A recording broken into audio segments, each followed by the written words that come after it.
Hey, what's up, Earth? It's Spaceman Matt. We're going to do What to Watch, What to Skip, the Star Trek Original Series Edition. This is Season 1 of Star Trek, the Original Series. We're going to take off my headphones because I really don't need them. So I'm not going to listen to anything on the screen. And I have, you can watch Season 1 also on Pluto TV for free.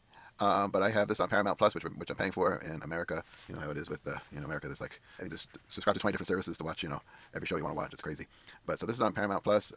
So this is a paywall around this. I noticed that Pluto doesn't have this first episode, The Cage, which was the original pilot, starring Jeffrey Hunter as Captain Pike. And so he they didn't pick this up the original pilot, so they had to they recast Jeffrey Hunter with William Shatner playing Captain Kirk instead.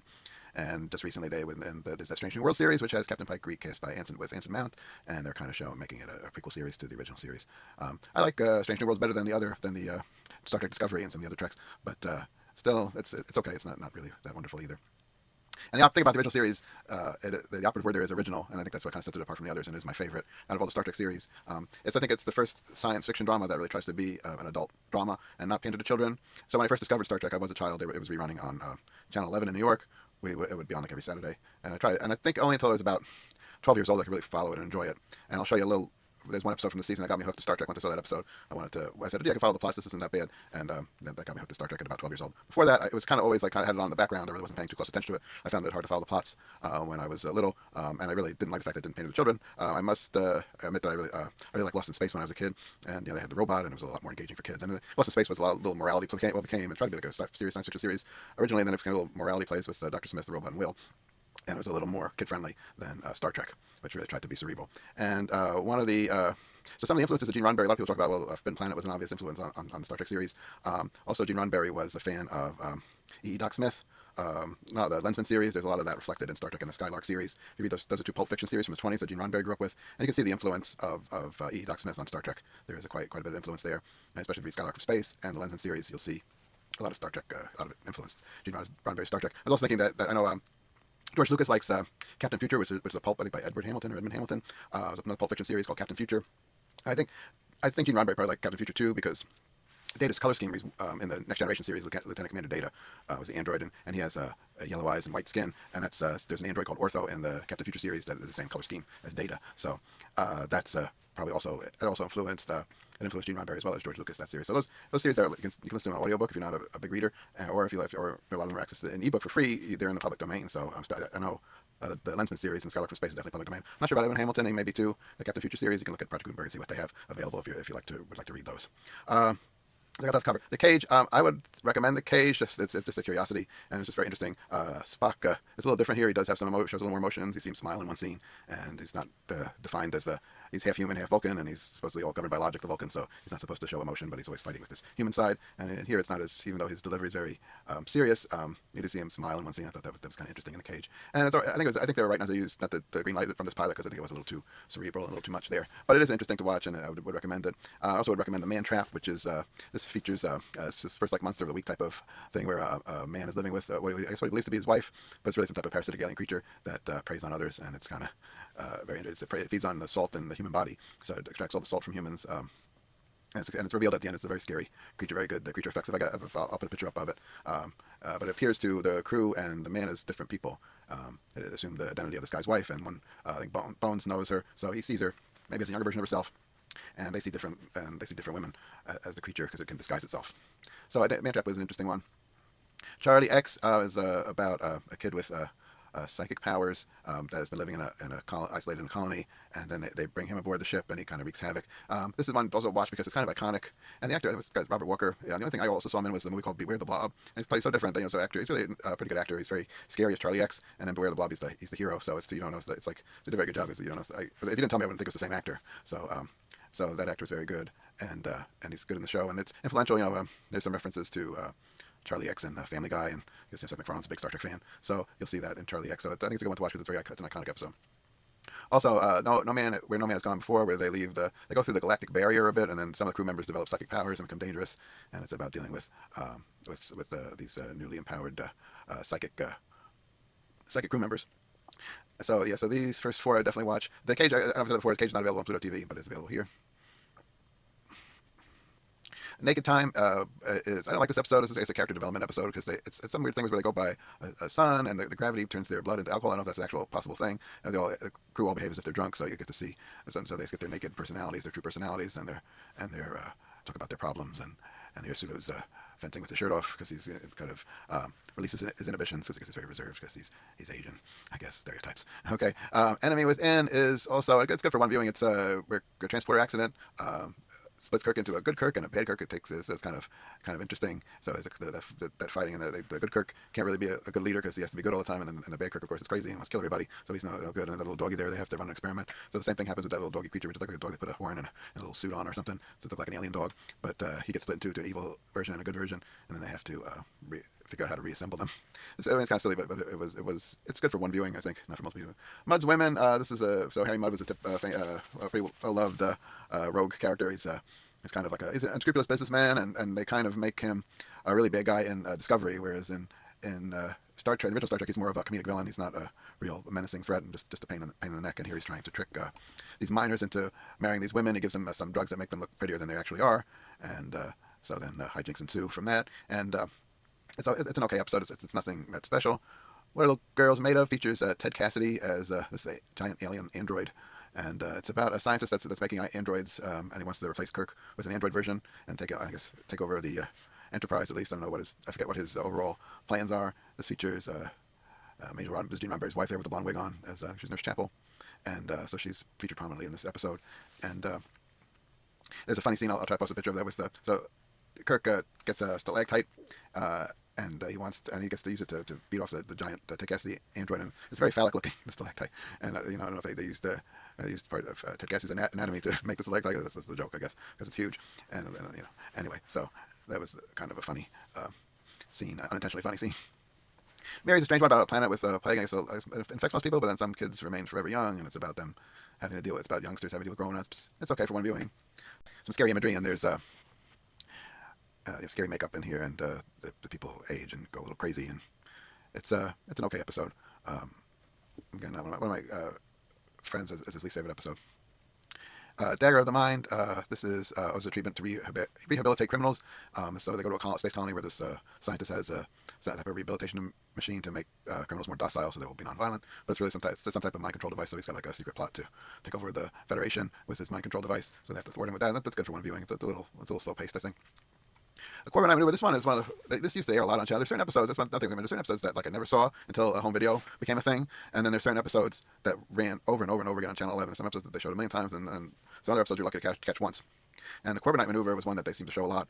And once you know that it's like they play a cat and mouse game with an alien that looks very imposing and scary, and he's got a big scary spaceship. But when Captain Kirk calls his bluff, they find out what he really is, and this features Clint Howard, who's a little brother of Ron Howard, who's a character actor. You'd know him as an adult, as you see him. I remember him, and he was in the first Austin Powers movies, like the radar technician. He's a character actor. He turns up in a lot of things. And he's also a child actor like his brother Ron, and it's Clint Howard. And so you'll see him as a kid in the show. He's also a child actor, so he plays the alien.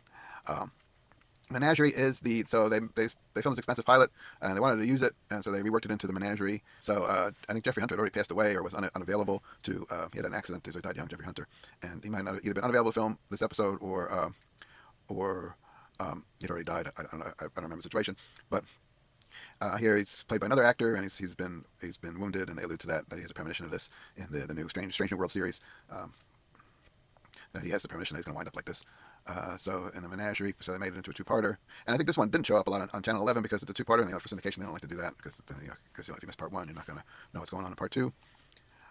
This is, again, if you want to skip the cage and watch this, that's fine, I think, because it's just edited parts of the cage and worked into the story. And the iconic wheelchair, Captain Pike in the wheelchair is kind of iconic. It probably shows up on Family Guy and a lot of other shows. Conscience of the King is probably skippable. I think they really try to make this like a murder mystery type of thing, and it's about Shakespearean actors, and I thought it was, I found it very slow moving and boring. You could probably skip that one. Balance of Terror, I guess, is the first one to feature the Romulans, and you never actually see the Romulans, and the big surprise is that they look like Vulcans, that they're kind of related to Vulcans, except they're not governed by logic. They're they're very much about covert operations and not trusting your enemy and that kind of thing. So this one's okay for one viewing. These things used to run. This one didn't run that much on Channel 11, but it ran enough that I was familiar with it. And it was another one that ran up. Like I always ran into this episode, even when I started regularly watching Star Trek. They would rerun this one a lot for some reason. Or if they were like I think even like if a baseball game was rained out, they would run this episode. And this is they find they're on a world that where people's thoughts become reality, and they got to find out if this is something. I think it's something sinister, but it really isn't. And it's an okay episode for one viewing, but this one I've seen like a million times. Yeah. And I got Galileo 7. I didn't see I think until home video came out, and this one it's okay. I guess this is a Spock centric episode. And the Squire of Gothos. Squire of Gothos is also a classic episode. It's a must see one. And Larry David, Peter David. So Peter David did a book called Q Squared, which says that Trelane, who's this character here, Squire of Gothos, is actually part of the Q continuum, and the Q is the John Delancey character from the Next Generation, who is like a omnipotent being, or he can change reality with his will. And Trelane's kind of similar type of character. So Peter David is the author. He just died recently, and he made them the same thing. So he made the Trelane as part of the Q continuum, which is what I guess is where the Q exist, and they're kind of like different beings but the same being at the same time. So their will can change reality. I like the Squire of Gothos because they kind of throw you a curveball. You think that there's some technology that is giving Trelane all his powers, but it's not quite the case. And I thought that was pretty clever and unexpected. Next, there's another iconic episode, The Arena, which features the Gorn, and they've shown up as bad guys in the Strange New World as well. And this is Captain Kirk fighting the Gorn. This is good for one. And this is kind of iconic. A lot of people. I'll show you a picture of the Gorn, which I think is kind of silly by today's standards, but and there's CGI, of course, in the new series. And it's just Captain Kirk having a fight with this alien. I guess these like super beings get them to fight because they're humans, and the Gorn to be both hostile. So they have them fight it out in an arena, and I guess whoever wins. Maybe I forget what the stakes are, but Captain Kirk winds up defeating the Gorn, of course, and it's okay. It's an okay episode for one viewing. It was like a commercial or something. I don't know, somebody made a film with the Captain Kirk and the Gorn as old retired starship captains, and they're having a fight over a video game, and it's like, oh, we're getting too old for this kind of thing. It was kind of cute. Tomorrow's Yesterday is an okay episode. I don't quite get it's a time travel episode, and I don't quite get how they affect the timeline. They have a present day, which is like a 1960s Earth, and the present day jet fighter sees them. They have to beam they put the jet fighter on a tractor beam, I guess, to keep it away from the ship, but then it breaks up, and they have to beam the Air Force pilot onto the ship, and problems ensue from that, and they have to realize they have to return him because he's important to their future. So they have to figure out how to return to Earth and not cause a ruckus there. Court Martial, again, I think they try to be Perry Mason in space. This is kind of a slow-moving episode, and it's like a little bit of a detective and legal drama in space. So again, really trying hard to be an adult drama, and I think it comes off kind of boring. Return of the Archons is one of my favorites. It features Landru, which is, again, people ruled by an artificially intelligent computer, and that may be kind of more relevant today than it was back in the 60s. You never know. That was one of the better episodes of the original series. And Space Seed, which got a sequel in the Star Trek movie, Star Trek II: The Wrath of Khan, and this is interesting. I think I saw the movie first before I saw this episode. It's another one that didn't really tend to air too often on, or if it aired, I just didn't pay attention to it on Channel 11 in New York, and I just didn't watch it that much. I do enjoy the episode. It is an interesting, and I do an interesting follow-up with Wrath of Khan. It's one of the better Star Trek movies, I think. Taste of Armageddon was an interesting one, where up here. So Taste of Armageddon was an interesting one where, and it's probably good again only for my one viewing.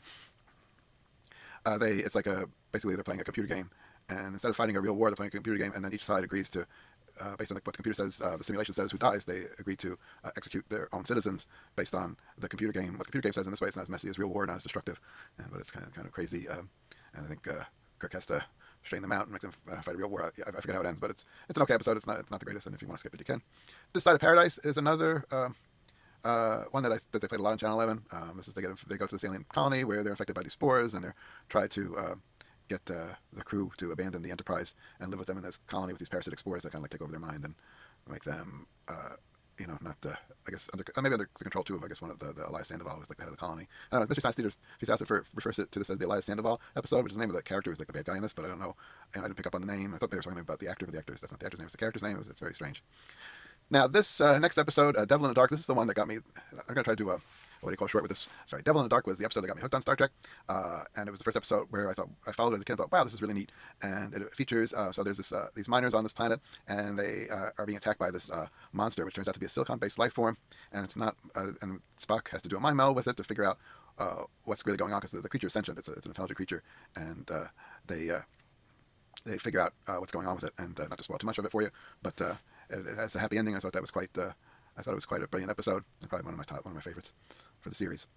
Sorry. So Air to Mercy is one where these Organians appear to be this primitive race that is going to be abused by the Klingons, but they're not everything's what it seems to be. So it's a lot of drop back and forth between Kirk and the Klingons, and I think it's kind of boring. It's again maybe okay for one viewing. The alternative factor features a time traveler named Lazarus and an alternate version of himself that are in constant battle. And the alternate version is from an antimatter universe, and it's a strange episode. Doesn't really quite make a lot of sense. It's probably one of the worst episodes of the original series. Definitely the worst episodes of this first season. So the alternative factor is followed by City on the Edge of Forever, one of the best episodes of Star Trek. I think my favorite of all time. It features the Guardian of Forever, and it's like this big rock gateway that's sentient, and McCoy accidentally shoots himself with hypospray somehow, and then he goes to resuscitate another officer, and hypospray kind of makes him crazy. Goes into the Guardian Forever, and it takes him back in time to 1930s Earth, and there he changes history. So and Kirk and Spock have to figure out what he does. So they have to go back, and the Guardian sends him back just before McCoy arrives, so that they can figure out how he altered history. So and they can just take him, maybe stop him from altering history and take him back. So when it's a sad situation when Kirk finds out how McCoy altered history, and it features Joan Collins as Edith Keeler. So it's interesting to see her before she later went on in the 80s to be in a show called Dynasty, and she became famous in America for that later on. And the final episode of the season, wow, there's 30 episodes in the season, it's amazing, right? The final episode is Operation Annihilate, which is another good one, featuring parasitic aliens again, and it features Sam Kirk, who also appears he's in Strange New Worlds, but at some point he has to go to this colony, and what's it called? The Deneva is the planet, and at some point he has to leave, he has a family and stuff, and he has to go to that colony, and nothing's happened so far in Strange New Worlds. I figured he'd be further along, and he'd need to leave the Enterprise at some point. Well, that's it for season one.